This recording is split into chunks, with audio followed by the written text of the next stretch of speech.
Hi friends, welcome to my channel. হঠাৎ DA বা dearness allowance প্রসঙ্গে স্টেট গভর্নমেন্ট, বিশেষ করে মুখ্যমন্ত্রী মহোদয়, তিনি সংগ্রাম যৌথ মঞ্চের সঙ্গে বসার জন্য সিদ্ধান্ত নিলেন কেন? নিশ্চয়ই আমরা জানি, এই বিষয়ে আমি গতকাল একটা ভিডিও করেছিলাম যে সংগ্রাম যৌথ মঞ্চের ভাস্কর বাবু তিনি বারবারই রিকোয়েস্ট করেছিলেন যে একটা সদর্থক মিটিং হোক, যাতে কিনা আমরা আমাদের সম্পূর্ণ কথাগুলো বুঝিয়ে বলতে পারি। হয়তো নতুন সরকার তারা আগের এই ডিএর যে ইতিহাস তারা তো সব জানেন না, বা কোথায় কি হচ্ছে হয়তো জানেন না, তার জন্য একটু বুঝিয়ে বলার প্রয়োজন আছে। তার জন্য ভাস্কর ঘোষবাবু সেই সেকেন্ড ক্যাবিনেট মিটিংয়ের পর থেকেই কিন্তু সরকারের কাছে একটা রিকোয়েস্ট বা একটা বার্তা পাঠিয়েছিলেন। তো সেই বার্তার জন্যই কি এই 30শে মে 2026 11টার সময় একটা সদর্থক মিটিং হওয়ার জন্য এগোচ্ছে? আমাদের মনে হয় এর পিছনে আরও অনেক কারণ আছে। প্রথম কারণ হচ্ছে, মাননীয় মুখ্যমন্ত্রী মহোদয় প্রথম ক্যাবিনেট মিটিংয়ের পরেই তিনি সাংবাদিক সম্মেলন করে বলেছিলেন যে এর পরবর্তী ক্যাবিনেট মিটিংয়ে ডিএ, এরিয়ার ডিএ এবং পে কমিশন নিয়ে আলোচনা করা হবে। কিন্তু সেকেন্ড ক্যাবিনেট মিটিংয়ের পরে অগ্নিমিত্রা ম্যাডাম তিনি বললেন যে ডিএ আমাদের এজেন্ডায় ছিল না। তাহলে দুজনের কথার মধ্যে একটা কন্ট্রোভার্সি এসে যাচ্ছে। নতুন সরকারের এই কন্ট্রোভার্সি পলিসি কখনই সেটা কাম্য নয়, সেটা হয়তো সরকারের কাজ পর্যন্ত পৌঁছেছে। আমার মনে হচ্ছে প্রথম কারণ।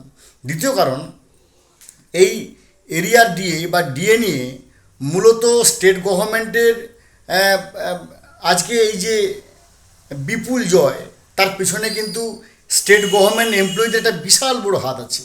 কারণ state government employees, undertaking employees, government aided, government sponsored, government recognized DA getting এবং বিভিন্ন ডিপার্টমেন্ট, তার কর্পোরেশনস, বোর্ডস এটসেট্রা পেনশনার্স, প্রত্যেকে নিয়ে প্রায় 50 লক্ষ পেনশনার্স এবং ওয়ার্কিং এমপ্লয়িজ আছে।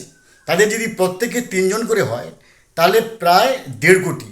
তার মধ্যে আমরা ধরে নিচ্ছি 1 কোটি মতো ভোটার এই স্টেট গভর্নমেন্টকে ভোট দিয়েছে।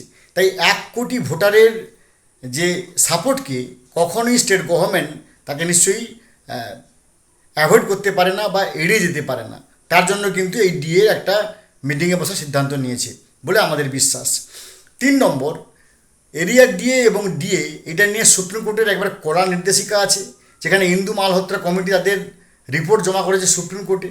যদি ডিএ বা এরিয়ার ডিএ না দেওয়া হয় তাহলে কিন্তু প্রথমে কিন্তু স্টেট গভর্নমেন্টের সিএস বা পিএস বা এফএস তারা কিন্তু, অর্থাৎ চিফ সেক্রেটারি, প্রিন্সিপাল সেক্রেটারি এবং ফিনান্স সেক্রেটারি, তারা কিন্তু কন্টেম্প্ট খেয়ে যাবে। তাহলে যদি নতুন সরকার প্রথমেই কন্টেম্প্ট খেয়ে যায়, সেটা কিন্তু কখনোই সরকারের পক্ষে একটা স্পষ্ট বাতাবরণ হবে না। তার জন্য কিন্তু এই মিটিংয়ে বসা বলে আমাদের সিদ্ধান্ত। এবং 4 নম্বর, আমরা অবশ্যই বলতে পারি যে এর আগের সরকার আমাদেরকে বলতেন যে আপনারা ঘেউ ঘেউ করবেন না, মেউ করবেন না, ওখানে ডিএ মঞ্চ বেঁধে চোর ডাকাতরা বসে আছে, অর্থাৎ আমরা আমাদেরকে চোর ডাকাত কুকুর বিড়ালের সঙ্গে তুলনা করতেন। কিন্তু এই সরকার যে কথাটা আমাদের খুব ভালো লেগেছে, আমাদের অন্তর ছুঁয়ে গেছে, মাননীয় মুখ্যমন্ত্রী মহোদয় বলেছেন, আসুন ডিএ প্রসঙ্গে আলোচনা করে সমাধান খুঁজি। আসুন ডিএ প্রসঙ্গে আলোচনা করে সমাধান খুঁজি।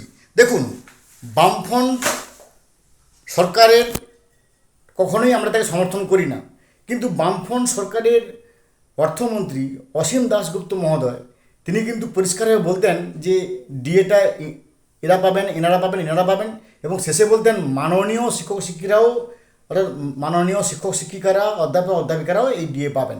অর্থাৎ এই যে একটা সমীহতা, এই যে একটা রেসপেক্ট দেখলাম, একই রকমভাবে সেই রেসপেক্ট দেখালেন বর্তমান মুখ্যমন্ত্রী যে আসুন ডিএ প্রসঙ্গে একটা আলোচনায় বসে সমাধান খুঁজি। তো ফ্রেন্ডস, এই যে সমবেদনা, সমব্যথী, সহানুভূতি, সমানুভূতি, এইটুকুই আমাদের কাছে পাথেয় হয়ে থাকবে। এবং অবশ্যই আমরা 30শে মে 2026 দিকে তাকিয়ে থাকবো কী হলো। অবশ্যই তার মাঝখানে যদি কোনো খবর পাই আমার চ্যানেলের থ্রুতে কনভে করবো। ভালো থাকুন, have a good day, thanks.